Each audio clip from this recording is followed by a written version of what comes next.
E vamos agora com a nossa primeira entrevista. Vamos falar sobre a Covid-19 e os cuidados com as crianças, com o avanço da vacinação em todo o território nacional, principalmente nos professores. Existe uma preocupação com as crianças e adolescentes que ainda não podem receber vacinas e isso pode aumentar, né, o convívio com os professores durante a sala de aula. Sobre esse assunto, nós vamos conversar agora com o médico Renato Kifuri. Ele é pediatra e secretário da Sociedade Brasileira de Imunização e presidente do Departamento Científico de Imunizações da Sociedade Brasileira de Pediatria.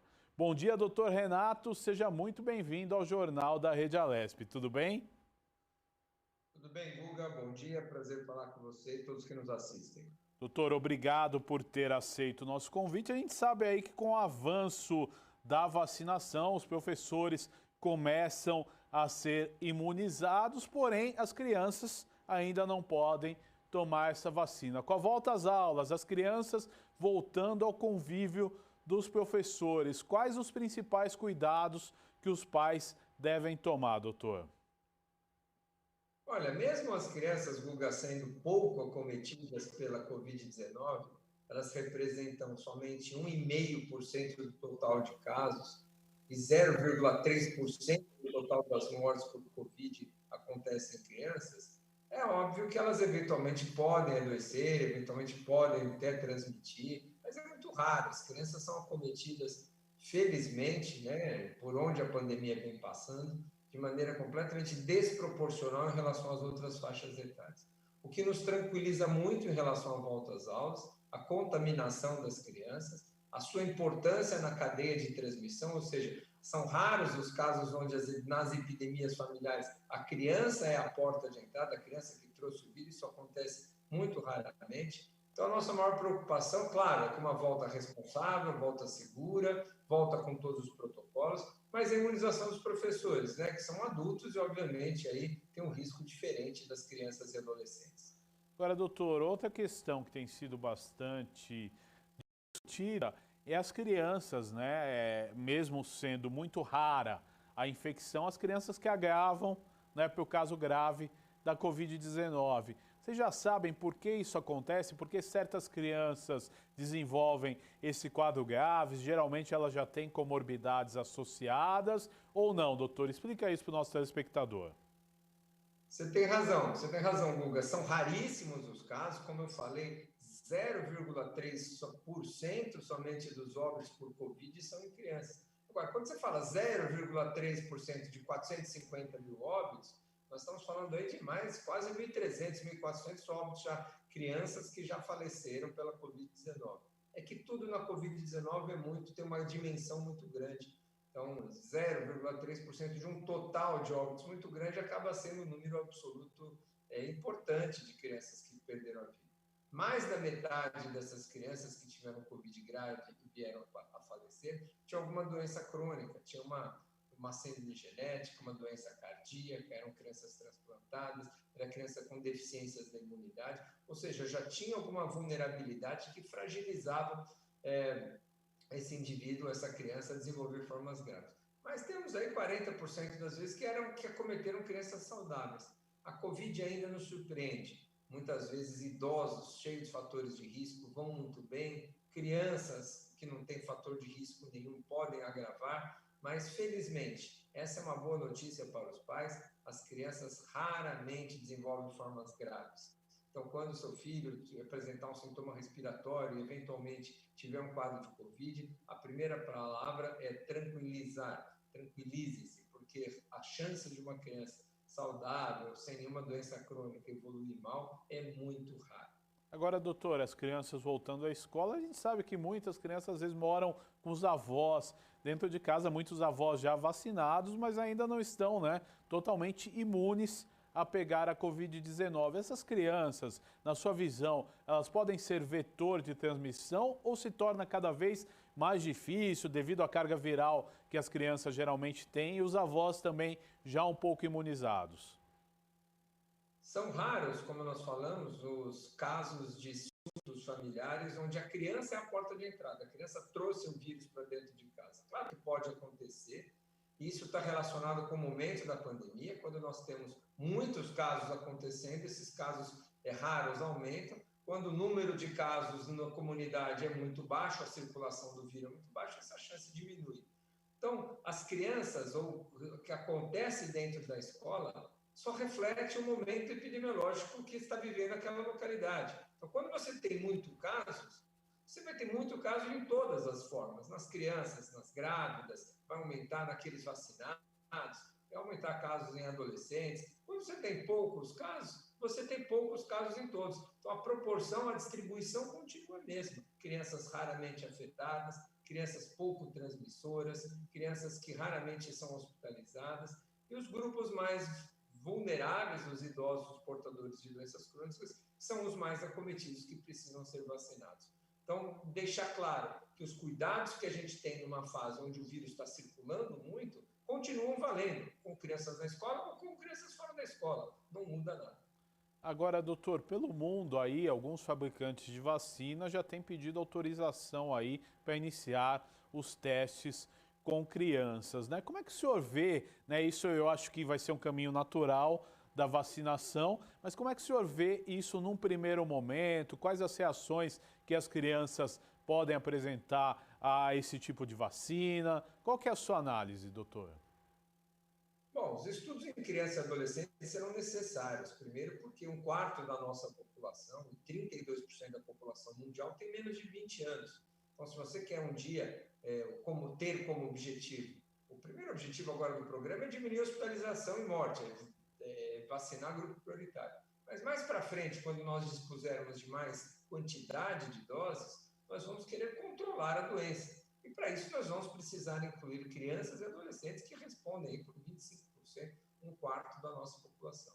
E outra, tem muitas crianças diabéticas com doenças cardíacas, transplantadas, que têm câncer, que precisam também, que fazem parte do grupo de risco também. Então, conhecer a eficácia e a segurança de todas as vacinas na faixa pediátrica é muito importante. Os estudos já estão avançando bem. Acredito que são estudos mais rápidos, estudos baseados basicamente em segurança, né, para ver se a vacina não traz nenhum malefício. Acredito que até o meio do ano, aí junho, julho, já teremos extensão de uso de faixa de etária, o que não quer dizer que nós vamos colocar as crianças no programa. Precisa deixar claro também, Guga, que nós só vamos vacinar provavelmente a primeira criança saudável depois que vacinarmos o último adulto.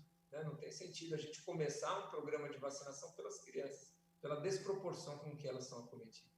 Agora, doutor, outro ponto que nos traz bastante dúvidas, eu gostaria que o senhor explicasse de forma didática para o nosso telespectador.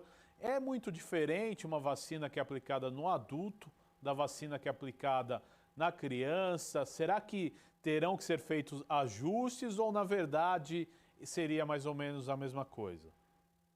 É a mesma vacina, viu, Guga? Não há nenhuma diferença. É o mesmo produto que está sendo testado agora em adolescentes e algumas delas já testando em crianças. Como a gente faz com outras vacinas. A vacina de gripe que você aplica no seu filho é a mesma que aplica adulto, exatamente a mesma. Não tem nenhuma quantidade menor, uma concentração mais baixa, nada disso. Mesma coisa a vacina de hepatite. Algumas vacinas têm algumas diferenças. Ou às vezes quando você vai utilizar em bebês muito pequenos, em menores de 2 anos de idade, às vezes você precisa mais de uma dose, no caso da Covid, mais de 2 doses, porque às vezes o bebê, no primeiro ano de vida, tem um sistema imune que responde pior à vacina e às vezes se faz necessário a utilização de mais doses do que adultos receberiam. Mas esses são dados ainda que vão avançar, mas a princípio não há nenhuma diferença nas vacinas, é a mesma formulação, a mesma bula que agora vai mudar o registro, ou mais para frente mudará o registro, para poder ser utilizado em outras faixas etárias. Ora, doutor, nós vivemos no estado de São Paulo uma fase de transição da fase vermelha para a fase laranja, onde houve uma flexibilização. Indo diretamente às nossas crianças, doutor, os pais têm muitas dúvidas, né? Por exemplo, se podem levar a criança na casa de um amiguinho, de repente se a criança pode brincar no playground do condomínio, outras ações aí, se você pode levar o seu filho para tomar um lanche num restaurante. Quais os conselhos que o senhor dá para os pais que nos assistem nesse momento? Olha, Guga, nesse momento onde nós estamos vivendo uma alta transmissão da doença, é momento de ficarmos em casa, como sem vacina. crianças ou adultos, adolescentes ou idosos. Né? Nós temos registrando 60 mil casos por dia novos no Brasil. Então, nós não estamos num momento de baixa, de tranquilidade, que permite nenhum relaxamento. Sair só se necessário, convívio com outras pessoas, se necessário, de máscara, com distanciamento.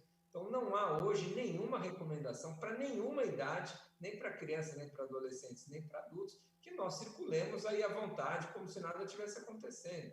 Nós temos uma taxa de letalidade, ou seja, de cada 100 casos confirmados, 3 vêm a óbito de Covid. 60 mil novos casos por dia, isso nos antecipa 1.800 óbitos por dia daqui a pouco, né? Daqui a algumas semanas. Então, enquanto não baixarmos a circulação do vírus, enquanto não reduzirmos essa alta transmissibilidade que nós estamos vivenciando, não é momento de nós preconizarmos nenhum tipo de relaxamento em qualquer idade. Então, hoje ainda continuam valendo as repercussões, as recomendações de distanciamento, de máscara, para vacinados, para não vacinados, para crianças, para idosos, para todos. O momento é de alta circulação do vírus, que não nos permite nenhum tipo de relaxamento.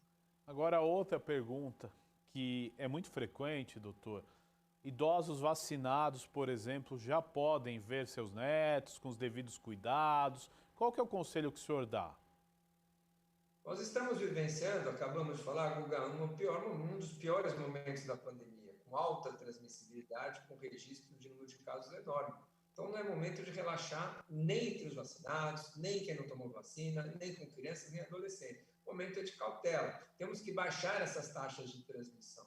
O tripé do controle da pandemia é esse: aumentar o número de vacinados, cuidar de quem já está doente e evitar a geração de novos casos. De nada adianta continuarmos vacinando, de nada adianta aumentarmos o leito de UTI, se continuarmos circulando e gerando 50, 60, 70 mil casos novos todos os dias. Isso vai implicar lá na frente em muitas hospitalizações e mortes. Doutor, para a gente encerrar a nossa entrevista, o senhor que acompanha o dia a dia dessa pandemia desde o começo, estamos ameaçados por uma terceira onda, na sua visão? Apesar de nem ter saído da segunda ainda, tecnicamente falando?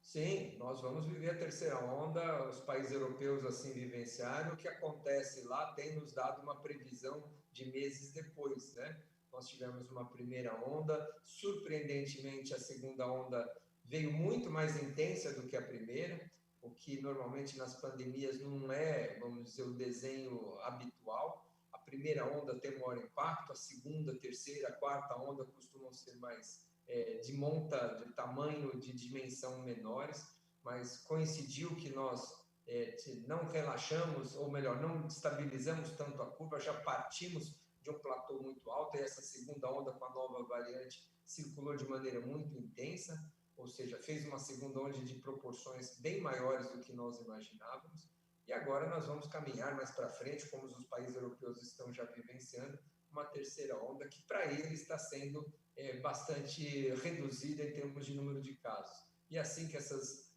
casos voltam a aumentar, eles tomam medidas mais duras. Então, vamos ver quanto tempo nós vamos manter esse platô. A queda que nós observamos já não está tão intensa, né? Nós já estamos numa velocidade de diminuição de casos já mais lenta. Vamos ver em que platô vamos estabilizar e torcer para que a gente consiga avançar na imunização e, ao mesmo tempo, manter o distanciamento. A vacina para boa parte da nossa população aqui no estado é o distanciamento, é o uso de máscara. É isso que nós precisamos reforçar sempre. Doutor Renato Kifuri, quero agradecer a sua participação no Jornal da Rede Alesp desta segunda-feira. Muito obrigado, viu? Eu que agradeço, Hugo. Uma ótima semana a você e a todos que nos acompanham. Obrigado. Este foi o médico Renato Kifuri trazendo aí dúvidas, né, para os alunos que voltam às aulas e como a gente tratar os nossos filhos nesse momento de pandemia.